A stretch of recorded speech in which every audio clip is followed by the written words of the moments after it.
What's going on, everybody? We are so excited. We have another episode of Fresh Off the Set for you guys. I'm Jennifer Stalen. And I'm Brooke Mangum. So buckle up for another episode because it's coming to you fast. We are talking about how to optimize your mental health. Now, Brooke, I got to ask you, is there anything that you do to improve your mental health? Why do you ask that? Do I need help? No. No. Okay, Dr. Paul would not agree with me on this, who is going to be the expert that we are speaking to today. But it's a tip that I even taught my daughter. When I feel like I'm going to lose it, I just go excuse myself and I go out on my balcony and I just yell, I scream. Oh my gosh. It was so funny. It was my daughter and I got into something and she was like, 1 minute, Mom, and went outside and I was just dying. And my husband's like, the neighbors are going to think we're crazy. I'm like, they already do. Oh my gosh. Yeah, when I feel like I'm going to lose it, I just go get in the shower. Okay. Because then it kind of just resets, but also then I can just filter through thoughts in my head in the shower. That's a good idea. But, I guess you can't really do that all the time, depending on where you're at. But you can always yell out on your balcony. Oh my God. I literally do. It works. So, and I think it's just getting that out. Maybe some people would say, take a deep breath. I'll go howl at the moon, to each their own. Yell in a pillow, yell in the car. I mean, there's certain ways. Go take a boxing class. That also helps for me. Yeah, that's a good one. Go out and move your body. I've definitely done the car yell and the people next to you hear it. You're like, oh, this is awkward. Don't worry about it. I'm helping my mental health. Trust me, you want me to do this in here, not out there. Yes. I mean, those are our tips. We're not the experts. I'm not a doctor. Paul is. So should we listen to hear what he has to say? Yes. Okay, let's do it.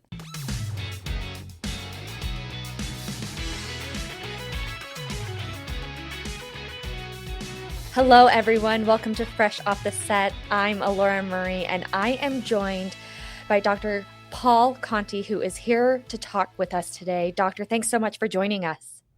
You're very welcome. Thank you for having me on. Of course. So you speak about 3 internal drivers of human behavior: the assertion drive, the pleasure drive, and the generative drive. Talk to us about each one of these drives and how do they work together, to influence our thoughts, decisions, and our overall mental health. Historically, it has been thought that human beings have 2 drives. The assertion drive, sometimes it gets called aggression, and the pleasure drive. And pleasure can be things that are enjoyable, but it can also be the pleasure of having enough food, having a roof over our head. And this idea that we're assertion machines that are seeking some sort of pleasure really doesn't hold up. There's no way our species would have survived across all these years if that's what we were built to do. That there is another drive in us, that it's so clear and evident when we look at our traditions, history, literature, philosophy. We see that there is so much more to us, that we are governed by a generative drive to create, right, to be constructive, to work together to make the world around us better. And this is where we see altruism, for example, coming from. People who offer someone a hand up when they don't have to, right? People giving of themselves to others, feeling part of a community, doing things that are constructive. And when we look at how human beings get through life, not just how we survive life, but how we can thrive in life, it happens when we are led and guided by the generative drive. It's how we build happiness and meaning in our lives. All right, let's talk a little bit more about the generative drive. Why is it the most important internal tool for our mental health? And how can we learn to lead with that drive? Well, it's our birthright as human beings. So it's the core of our humanity and of how we generate meaning.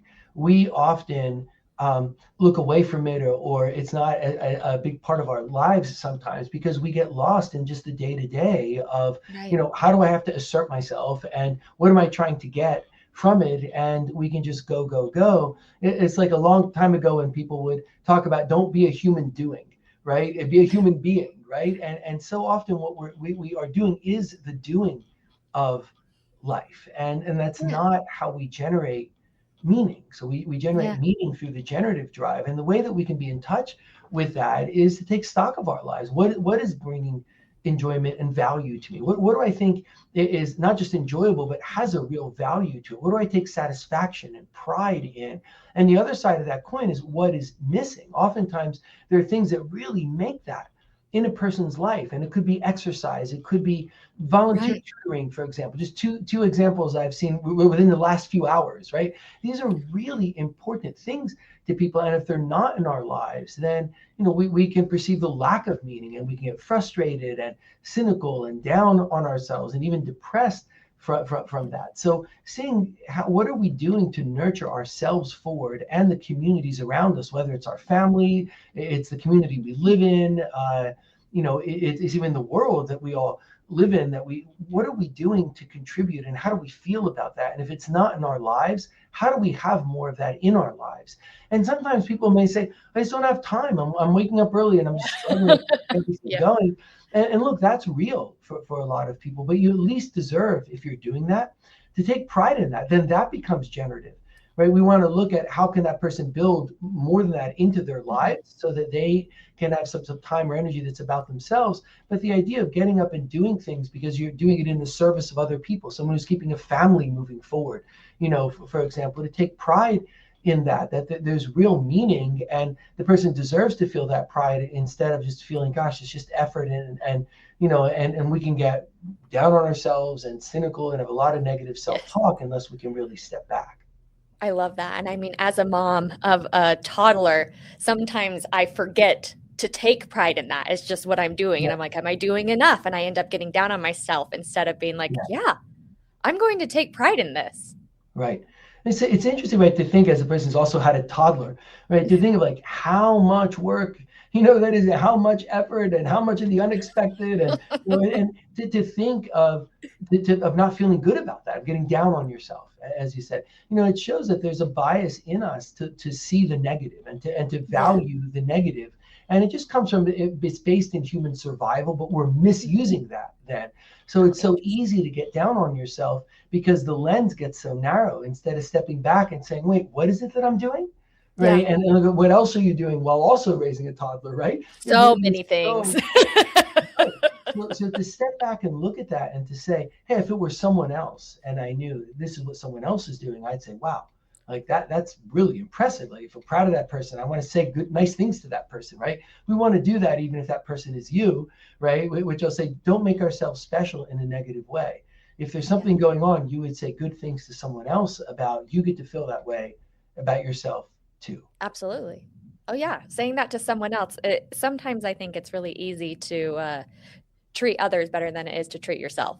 So let's talk more about what are we've talked about that, how those negative thoughts can sometimes, overtake that. Do you have some tips and tools to help us balance our internal drives when, they feel out of sync?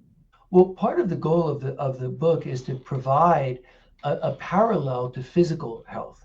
So we tend to approach with enthusiasm often our physical health, right? I think about wellness, right, is such a big topic, and it's great, it's wonderful and important because we have an understanding that we all have a human body, and it has organs in it and muscles and joints, and we know what's important to us in order to stay healthy. So we can think about our physical health, but often in our mental health, we have a very different reaction, right? We become afraid, and we want to go in the other direction, and we're afraid of what we're fine. So the goal of the book is to say, just as we have a structure, a way of understanding ourselves physically, we have the same mentally, right? And there is a structure of self and a function of self, the same as there's a structure of our bodies and a function in our bodies. And we can go and we can look at the structure and function, and by approaching through what's going right instead of the what's wrong with me, like the mental health field has sort of been foisting on us for a long, long time, right? If we come through the lens of what is going right, then we have within us the courage and even the compassionate curiosity in us to look at what's not the way that we want it to be. So maybe we're overusing an unhealthy defense mechanism, avoidance, for example, or rationalizing, for example. If that's going on in us, we want to really see that, right? The idea of what's going right, it's not a Pollyanna idea that says we're just going to look at the good things. It says, no, approach yourself through the lens of what's going right. That's the real and true lens, right? And if you do that, then you'll be able to see what's not the way that you want it to be and to bring change. And that could be in those foundational aspects of the structure and function of self, but it can also be in our drives. If our structure and function are healthy, we're more likely to have our drives in balance. But our drives can be out of balance and impacting us negatively. So for example, if you think about assertion, our assertion drive can be too high or too low. So Mhm. like too much assertion, and now the person is trying to over control, right? They're trying to Right. control other people. They're trying to control things they can't, and then feeling angry or frustrated that they can't. So too much assertion is not good for us. We're out of balance. Too Okay. little assertion isn't good for us either. We might map that, say, to learned helplessness. We think, oh, Right. why try? It's not going to go well anyway, right? And to say that that's not good, right? So our drives can be out of balance. Same thing is true with pleasure. We can seek too much short-term pleasure. And sometimes this can bring dangers, even the danger of addiction, for example, right? Because we're seeking short-term pleasure or getting on social media or playing a game that we just want to feel good and get away from the world for 10 Yeah. minutes. We're finding pleasure in ways that aren't healthy. Similarly, we can not seek enough pleasure. If I don't feel like I can make a difference in my life and I can have an impact on the world and I can find pleasure, then people just give up. And there are a whole bunch of things they know they enjoy and they're not even doing them. So we need our assertion and pleasure drives to be in balance. We need our foundational structure and function of self to be in balance. This is how we live through the generative drive that's overarching all of that, right? And if we're living through the generative drive, then we're going to be healthy. We're going to be much more likely to keep everything else in balance. So the idea of the book is to provide that, to say there's a route here to knowledge about ourselves and to Yeah. practical change. And the idea is to use that, right? Much as we can use what we know about physical health to kind of look at ourselves and make ourselves healthier. Love that. And before we talk a little bit more about fostering the underpinnings of positive mental health, you said something that, I mean, I've been really honest about this on podcasts in the past and on our show Fresh Living. I have anxiety, and one of the first things I think of with anxiety is, oh, what can go wrong? But then I saw something the other day that said, well, why don't you think about what can go right? And that's just not something that I think we hear a lot of when it comes to mental health, like you said. And so I love that idea of what you were saying. It doesn't have to be, oh, what's wrong with me? It's thinking about those positive things. Right. And that's how we can change what we don't want, right? Like we all have issues or problems, however we want to put it, right? That's what gets us. That's what helps Mhm. us to really see those things, right? And to be healthier. So for example, if you're thinking about what could go wrong, like very often you're not bringing any new information. Like you already know what could go wrong, Oh, I'm right? very aware. Right. So this thought of like, hey, you're not learning anything from that. Yeah. You're well aware of what can go wrong. Now, Hmm. when you're focusing on it, you're not teaching yourself anything. You're not helping yourself, right? No. All you're doing then is generating more fear and more anxiety. And we want to come at that with compassion and say, look, that's natural in a conscientious person who wants to really do a good job, right? We tend to look much more at the negative and much more at what can go wrong, but it doesn't help us do the best job that we can do. Right? Right. If we say I'm aware of what can go wrong, I want to protect against that. What's going right in me that I'm say doing this in the first place? Yeah. Right? Can I look at that, or what are the strengths? Can I look at my strengths and strengthen them even more? Right? Can that help me be even better at what I'm doing? So I don't have to think, or I don't want to think all the time about what could go wrong. I'm well aware, right? But I'm here. I wouldn't be here if I weren't good at this. Right. And I want to be the best I can be at this. So let me look at my strengths, right? Then let's say there is something that you really know that you could be doing better. Then you'll be looking at that, right? Instead of hiding away from it. It's very interesting that by coming through our strengths, we protect ourselves even more against what could go wrong.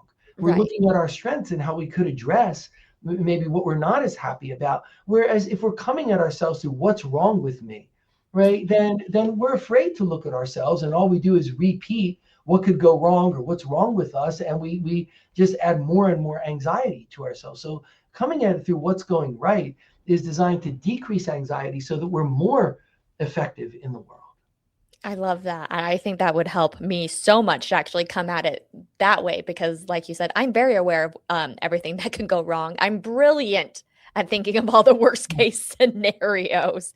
So I love this idea. Let's talk more about the underpinnings of positive mental health, empowerment, humility, agency, gratitude. How do we foster these things? And how do these feelings eventually lead with our generative drives?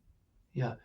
So if we're aware of our structure and function of self, then in a sense, we have our house in order. So the structure of self, which includes what's going on in our unconscious mind that's setting the climate, right, for us. What's going on in our conscious mind? What am I actively thinking about? What defense mechanisms am I using? They're examples of what's in the structure of self. The function of self is, what are my strivings? What are my behaviors, right? So if we're looking at that and we have those foundational elements in a healthy place, then we get good things. Good things come from that. So for example, we have a sense of empowerment inside of ourselves, right? And that sense of empowerment lets us meet the world through agency. Right? We also will have a sense of humility in us. And here I don't mean humility. It doesn't mean saying we're not good at something we're good at, right? Humility means like we're all human. None of us are perfect, right? We can all look at things in our lives we don't feel great about, or even that we're ashamed of, right? This is all true of us. We're not perfect. We make mistakes. It's recognizing our humanity, having enough humility to recognize our humanity that lets us then meet the world through the lens of gratitude.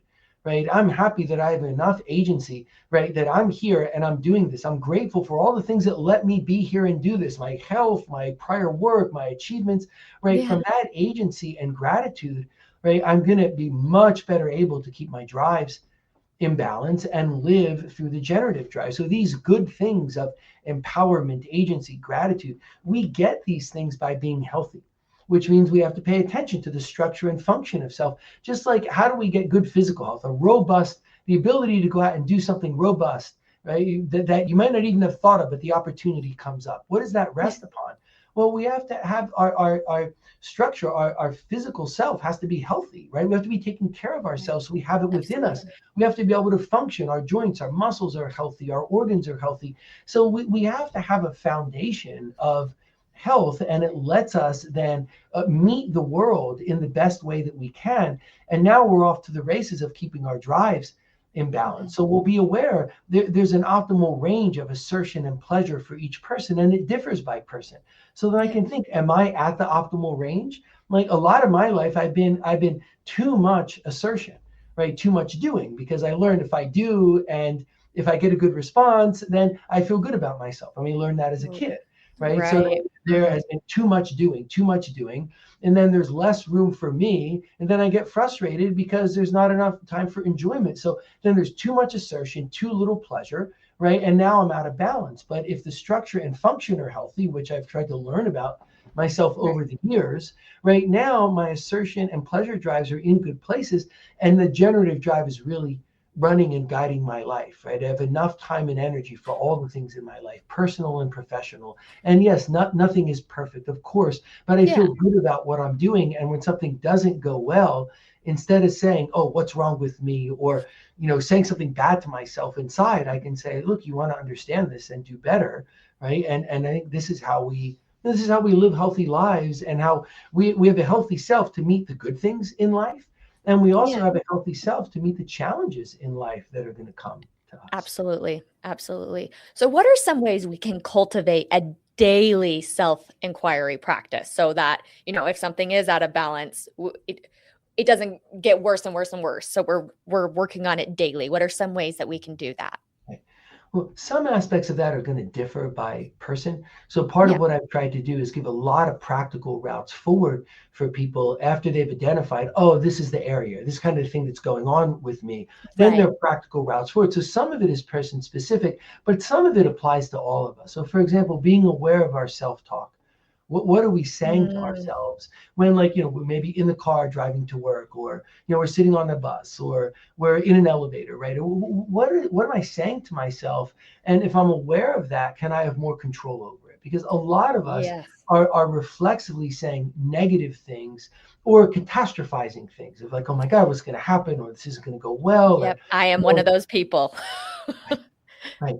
And sometimes a lot of I think lighthearted humor can really help us bring compassionate curiosity. So sometimes I'll say to myself, look, despite all the work I've tried to do on myself and what I do for a living, I'll still find myself in these cycles of I'm just saying negative and fearful things inside, right? Yeah. And then I'll try and say, hey, come on, you're not learning anything, right? And as you said, I'm a genius at seeing what could go wrong, right?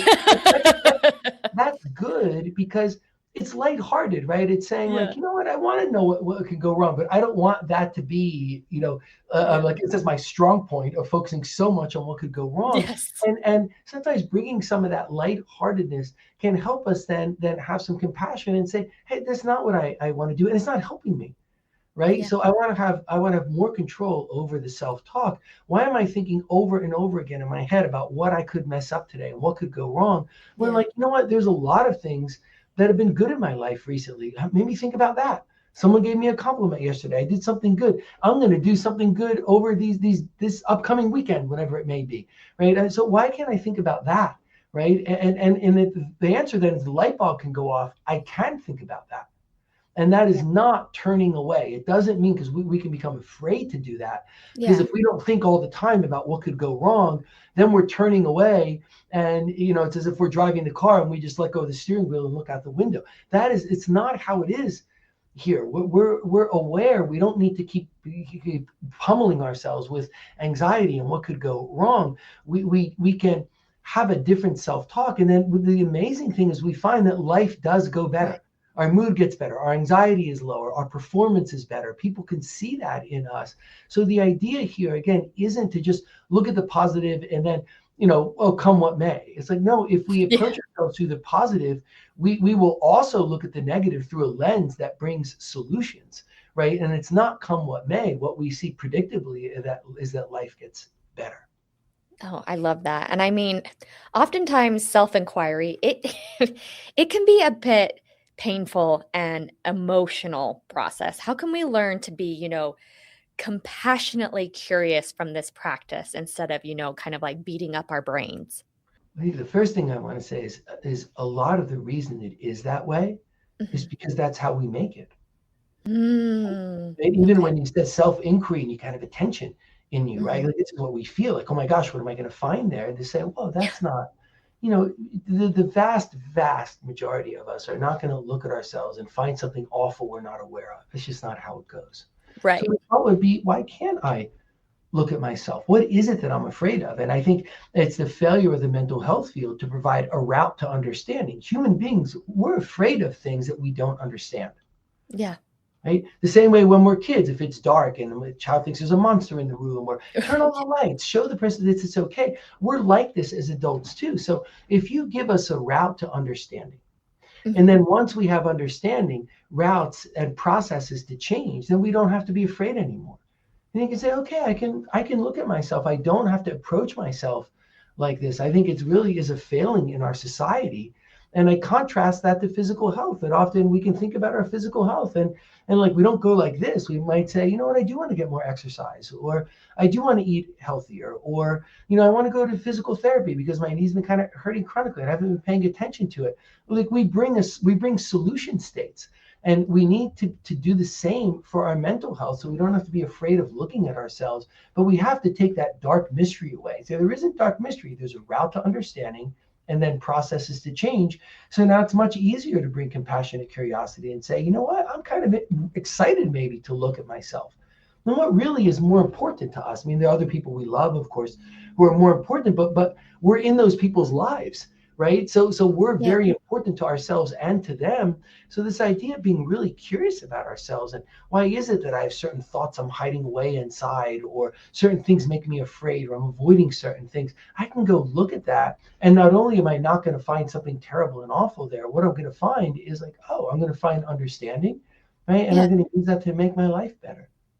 Oh, I love that. And so we've talked so much about learning about ourselves, like you just mentioned, and loving ourselves a bit more. What is the true purpose of meditation, and how can we use that to learn more about ourselves? Yes. So often the purpose of meditation, overarching, right, or overall, is to just bring some openness, some space within our brains, so that Mhm. we don't have the distress of life just constantly coming at us. Right. And even if one says, well, what if you just have like blankness or open space in your mind while meditating, and then you come back to life and you don't regular life, you don't feel like you've done anything or solved anything. Like people will say that in a way that Yeah. is negative towards meditation. And I'll say, oh no, there's so much good that comes of that. of having that open space in our minds. We have something called the relaxation response. We release healthy chemicals within us. So there's so much good that comes even neurologically, endocrinologically, from purely medical perspectives. Like, this is good for us, let alone that when we come back to life, we're less likely to then immediately be overwhelmed by all the things, all the lists in our head of what we have to do. Right. So it can help us in many, many ways. We can use it as sometimes a means to an end, but it can be an end in and of itself, and an end that really is health promoting physically and mentally. Oh, I love that. And why? So we talked about that, and you spend so much time listening to your inner thoughts and things like that with meditation. Why is it actually important to listen to our inner critic? We haven't touched on this yet, but you're saying it's actually important to do that. Why? Well, if we don't listen to our inner critic, we don't have any opportunity to change our inner critic, Mm. right? If you imagine someone followed you around all day and just said negative things about you and told you how whatever you do isn't going to go well. I mean, that would make life a lot harder, right? But many of us are carrying an inner critic. It's worse. It's not someone following us around all day. It's a part of us inside of ourselves. Yeah. So to stop and say, hey, I don't mind an inner constructive critic that would say, that went okay in the grand scheme of things, really, but maybe you could have done a better job. Let's think about that. That's okay. But often the inner critic is not saying that. Like, the inner critic is saying, what's wrong with you? It's saying something negative over and over again. Like, that's Yeah. not okay. I mean, I've kind of joked, but in a serious way, because sometimes the lightheartedness can get through this. Say, if someone else were following you around saying to you what you're saying to yourself, it would be criminal. Oh yeah. Well, it's like the quote, would you talk to a dear friend the way that you're talking to yourself in your head? Right. And it is that it's not okay. If the answer to that is no, then what we're doing inside of ourselves is not okay. Right? Which doesn't mean we say, now I feel bad about myself because I'm doing something to myself that's not okay. Right? We say, look, I'm gonna change that. I am going to change that. It's not okay that this is inside of me. And I'm going to go, look, why is this inside of me? Now think about how curiosity gets us somewhere. No one comes out of the womb, so to speak, thinking negative things about themselves. I'm just trying to say to make a point. Like, it's not our natural state. So when did I start thinking like that? Is that really my voice inside of my head? Is it someone else's voice? Is it a negative a person who was in my life when I was growing up, a parent or another adult figure? Is it a former romantic partner? Is it a person in a professional setting or a boss? Like, is that someone else's voice? If it's my voice, why do I think that way about myself? When did I start thinking that way? Can I learn more about that? Can I ask people around me? Because I want to change that. So the idea of this inner critic, the inner critic scares us so much that we can't confront the inner critic. But if we just say, hey, just as if there were someone following me around all day saying anxiety provoking, catastrophizing things, I'd say, I want to change that. Right. Well, I want even more to change it if it's inside of me, and I have even more power to do that. So I want the book and the approach to life that I'm advocating for to be absolutely grounded in what's real and true about us, but also to be positive, because those things can coexist, and we can be empowered to change things, like this awful negative critic we may be carrying around inside of us. Absolutely. And so before we wrap up, I want you to talk about what is a life narrative and what are useful techniques to help you create your own life narrative. A life narrative is just our basic story of self, right? And very often, this sounds surprising, but it's interesting to sometimes see the light bulb go off over someone's head. So when they realize this, that we often have a life narrative that even we don't think is true. Yeah. If we stopped and listened to it, right? So if you ask someone to just tell me your life narrative over the next 5 or 10 minutes. Please tell me where you started out, like just give me an overview of it. Or it's a person who writes it down on a half a sheet of paper and types it. And sometimes the person then is listening to themselves, or they're reading what they wrote, and they're surprised. Like, that's not what's real and true. We tend to build stories of ourselves around the negative, and then we just accept those stories. Yeah. And also, very many of us have real trauma in our lives, and like this is not a soft concept. Real trauma means something that overwhelms our coping mechanisms, and then our brain is different afterwards in ways that we can assess medically. So we have more autoimmune illnesses afterwards. We're more likely to have cardiovascular disease. So when this kind of trauma happens to us, it also creates reflexes of guilt and shame. So we can then make the whole story of self. And, I tell the story sometimes of a person who thought very, very highly of herself and got an award when she was younger. And that award had symbolized that she was smart and capable and could do, anything in life. But then after that, so there was some very severe trauma. And then the whole narrative changed, and she saw the award as a mockery. And so you're never going to get anywhere, and you're not, there's nothing worthwhile. No one's ever going to pay enough attention to you. And she thought she'd always seen it that way. Yeah. That's very striking, that we lose the narrative of self, and we can say, this is how I've always seen myself. Right? But it's just one example. That is not how that person saw themselves. It's not how they saw the meaning of that award, but they didn't know it. And this often happens to us. Have you always thought that way? Yeah. The person will say, oh, really? Huh. And sometimes a person will say to me, I'm like, I know you haven't always thought that way, because this difficult thing, an accident, a loss, an assault, or whatever it may be, a death around the person happened a couple of years ago. I'm like, I knew you before then, and I know you didn't think that way. Yeah. Wow. And then the person is surprised. So we have to look at our life narratives, because very often they just come from this reflex in us of guilt and shame, the focus on the negative. They come from all these negative things, but then they start building a story around it, and the story gets further and further and further away from the truth of self. And people who have immense perseverance in them, immense resilience, they've weathered things that are amazing, can tell a story as if they haven't done anything impressive in their lives. And I think it's just not okay. No. So how do you create your own life narrative? How do you take, well, I mean, for lack of a better term, how do you take that power back and create your own life narrative? And how does this, give you a more positive outlook on life? Well, often it's put the reflex narrative in front of you and then start really looking at it and start getting curious about it, and then start thinking more specifically about times of life. Like, okay, think about elementary school. What was I like in elementary school? How did I feel in elementary school? Like, often we don't do that, right? Or just some phase of our lives. And then we might talk to people around us, trusted others, right? People who've known us for a long time. How do you see me? Have you seen me over time? Like, there's such interesting conversations to have with ourselves and with other people. And then we start building a narrative that's real and true. The idea isn't to build something where we're just trying to make ourselves feel good. Of course, it's not that. It's how about let's not have a narrative that just makes us feel bad. And many of us are carrying that narrative, and it bears no resemblance to what's real and true about our lives. Yeah, absolutely. Well, Doctor, it has been an absolute pleasure talking to you today. Is there anything you want to say before we wrap this up? I want to bring what I think is really good news, that we can understand our mental health much as we can understand our physical health. There are practical routes to change. So just like we wouldn't tell someone who doesn't feel physically healthy to look away from that, and we don't know what to do about that. We would say, hey, you can understand, you can bring change. The same is true of our mental health. And if we embrace this, I think this is how we can bring real change to our lives, deep, impactful, lasting change. I love that. Well, again, thank you so much for joining us today. It has been absolutely incredible having you here and so insightful. For everyone listening, thank you so much. And please remember to rate, review, and subscribe, and we'll catch you next time.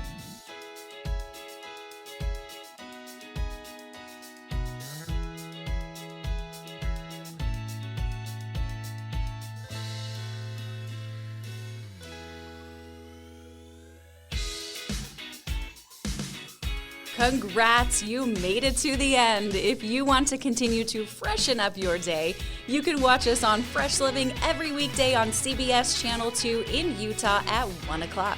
You can also watch us on our YouTube channel, KUTV Fresh Living, and follow us on social media. We will see you next week.